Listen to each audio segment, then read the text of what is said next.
Resume. All right, so we are recording. Excellent. Hello, everybody. Thank you for being here. I have kind of a fun topic today. This is the topic of secret tools for knowledge capture. And this was clearly a hot topic. A lot of you were eager to join this one. And I know many of you are anticipating the replay. So here we go, secret tools for knowledge capture. The reason why this is important is because, of course, we need to pay attention to all of the knowledge and experience and the things we do and figure out where is that going and where is it being stored, what is being documented and captured. And many of you that I talked to, and I had a few really surprising conversations over the last 3 or 4 weeks, which is what spearheaded this topic, is that your role is largely undocumented. Um, most of what you do has never been written down. It's in a calendar, but it's probably kind of, only you're privy to it. And not just the business manager role, but actually many of the roles in the office, what you do, how you do it, instructions for doing it, passwords, processes and procedures. A lot of that is documented, but it's not easily accessible by others. And the challenging thing is that if you were to retire, leave. We just had a whole bunch of elections that just kind of were concluded in many of our locals. Congratulations to a whole bunch of you who I know just got into your position again.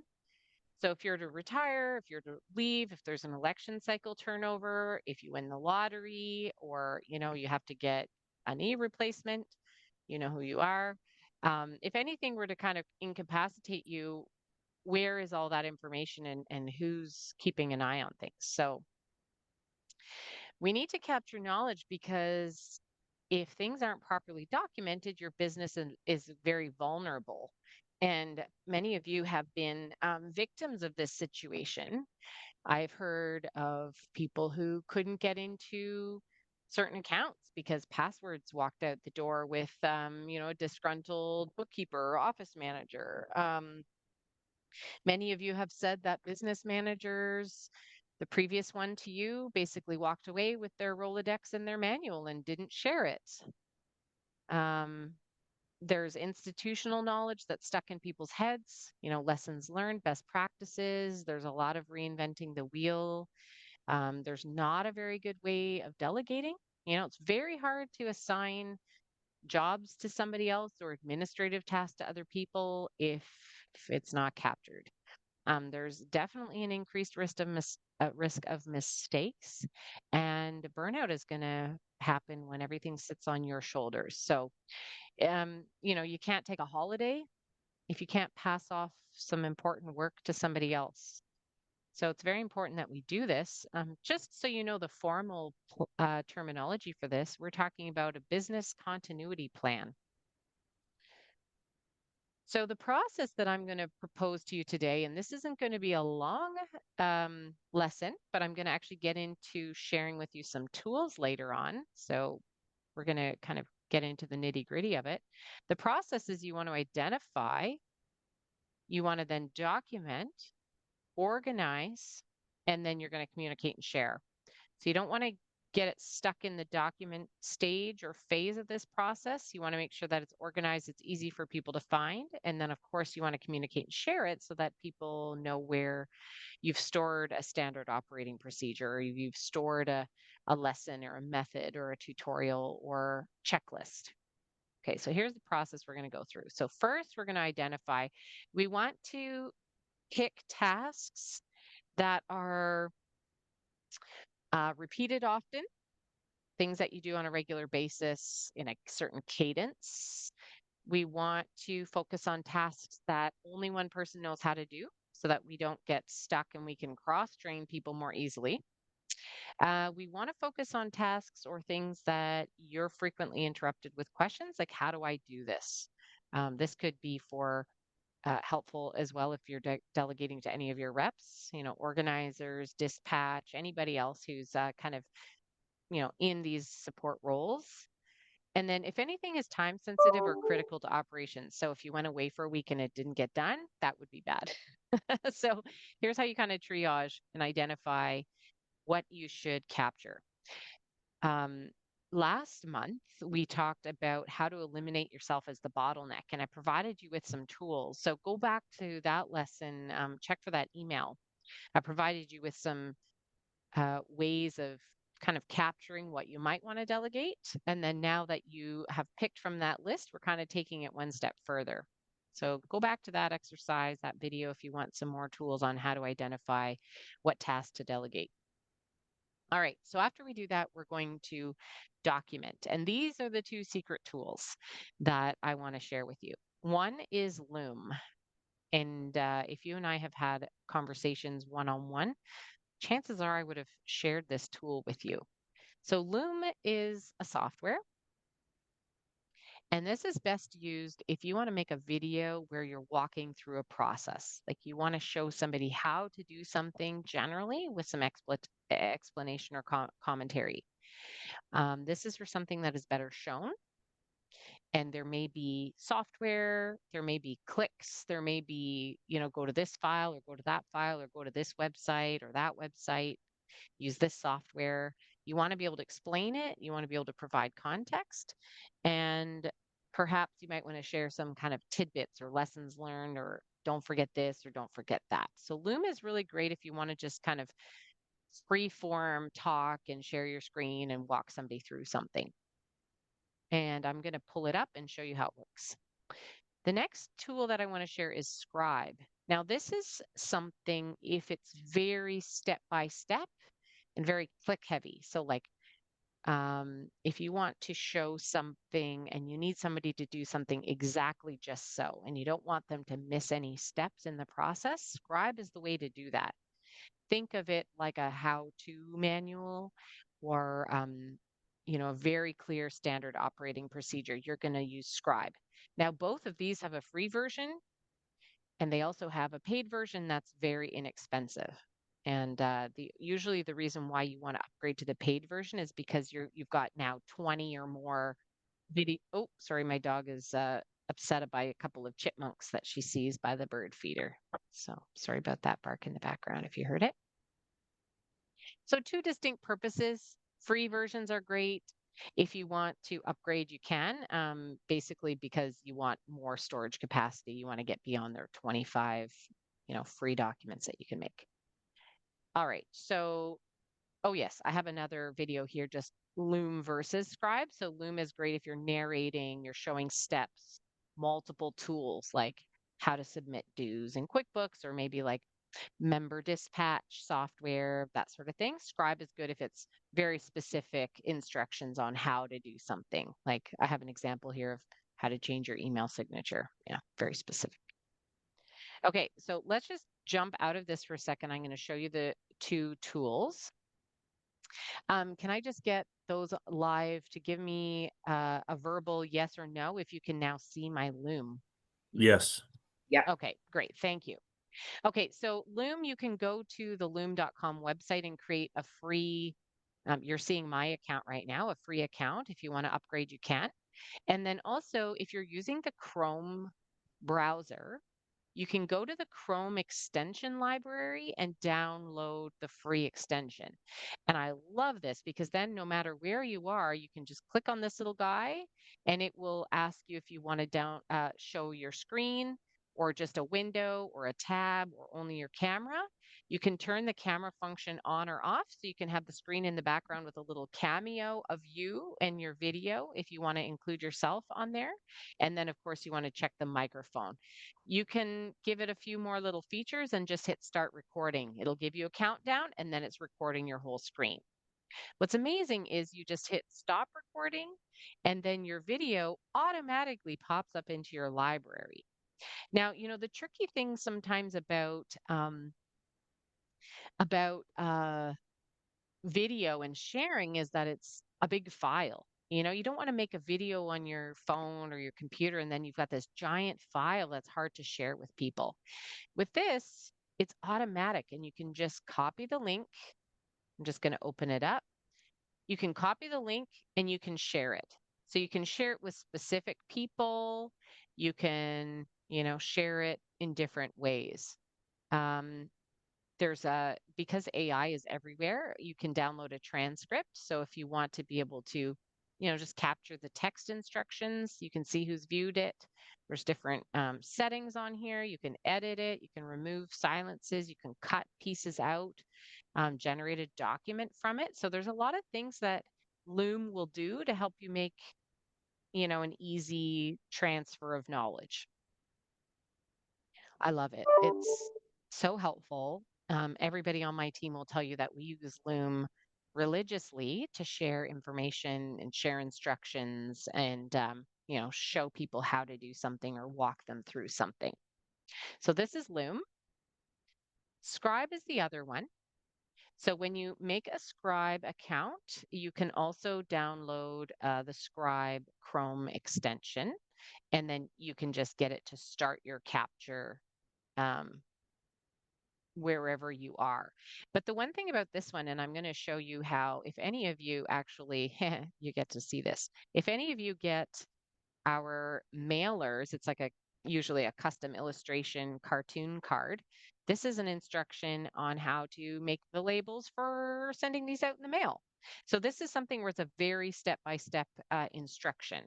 So it tells you what website to navigate to, where you go, you click in, you log in, you select something, um, copy this, click that. It's very, very, very specific step-by-step instructions on how to do something. So this is great if you don't want anybody to make any mistakes and you want to tell them exactly what to type in, exactly how to do it.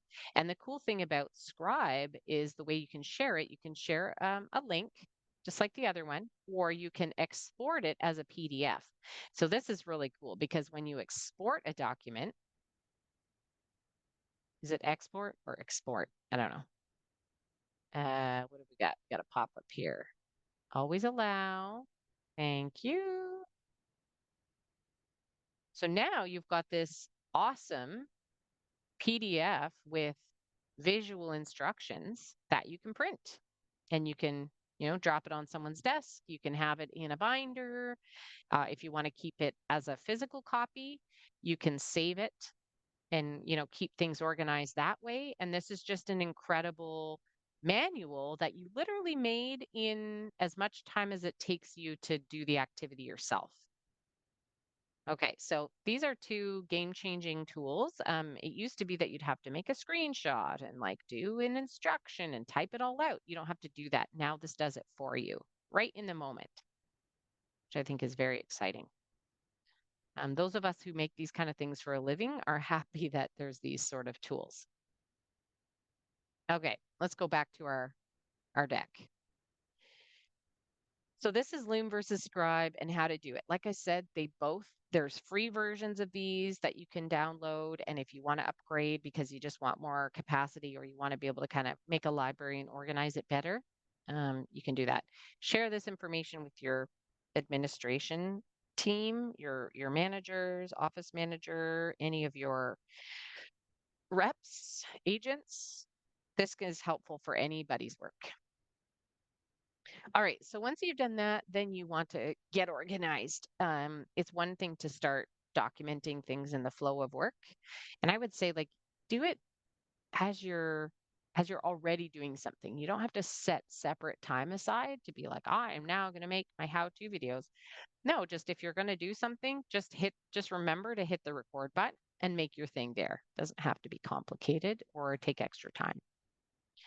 So when you organize, I would suggest that wherever you are storing your data, so hopefully it's a cloud-based storage, or if it's a drive or on, your C drive or D drive or whatever drive you're using, make a parent, folder, how to. And then underneath that, you're going to want to categorize. So, finance related, member services, administrative tasks. Maybe it's by role, it's like business manager activity. And if you do it that way, you can also password protect different folders and just make it available to whoever needs it. But just think how important this is for training, onboarding, and cross training. I like the idea of having an index document, so some sort of where you keep track of here's how you navigate the files, a little bit of instruction with who owns them. It's just sort of your internal guide so that people know where to start. Once you've organized it, now I would suggest you communicate and share this with the rest of the office. That how-to folder, you'll want other people to pin it somewhere, in their directory or bookmark it if it's a cloud. Talk about it at team meetings. Encourage others to document as well in a similar way. You want to, if you have new hire onboarding, include these links in that training. Of course, you're going to want to manage your permissions in different folders so only the right people can see the documents. So I'm hoping that I have counteracted most of the common objections like, oh, we can't do that because I don't want other people seeing it. Okay, let's password protect. Oh, yeah, nobody's going to use it. Okay, well, talk about it at your meetings. The other thing I'd say here is make it a norm. So if you've heard me say this before, you need to teach people how to treat you. So if your staff are always coming to you to say, oh, how do I do this? How do I do that? You can either hand them the fish or you can teach them to fish. And this is one of those ways where you can teach them to fish. Instead of telling them or saying, oh, come over here, you can give them the doc or the video. And that's a great way to go, oh, actually, I have a training guide on that. Here you go. Okay, so that's saving you some time. And it's also teaching people to go look for things in the how to folder if you've been pretty good at making these videos. All right, so the way to get started on this is I would suggest you play around. So get the Loom Chrome extension, make that account, or make get the Scribe if that seems more up your alley. I think Loom is probably the best place to start if you've never done this before, and then pick one thing this week and just try recording it. And maybe start a how-to folder, make your first category folder in there and give it a smart name, so have a little guide for how you name things so that it's intuitive so somebody can look at it and go, oh, how to add new customer to QuickBooks, or how to file a something with the international, whatever it is. Okay, make it a smart name so that people can start to find how to videos quickly. All right, that's that. You've all seen, information from me on how to do, what we do, what we offer. I'll just pause here now and put it back to everybody on the call. If there's anybody that has any questions or you want to, ask specifics, let's get into that. So we'll open up the conversation now for questions.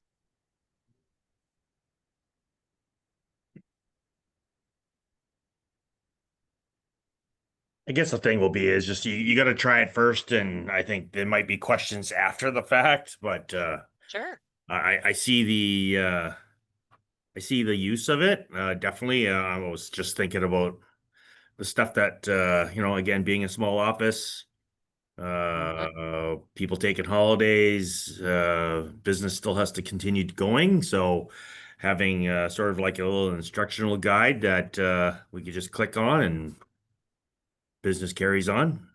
Sounds like a great Yeah, idea. I mean, go task by task. And I know your office manager, this is something that, you might want to share this video with her as well. She might want to take a look at it and give it a try because there's definitely some stuff she's doing that would be smart to document.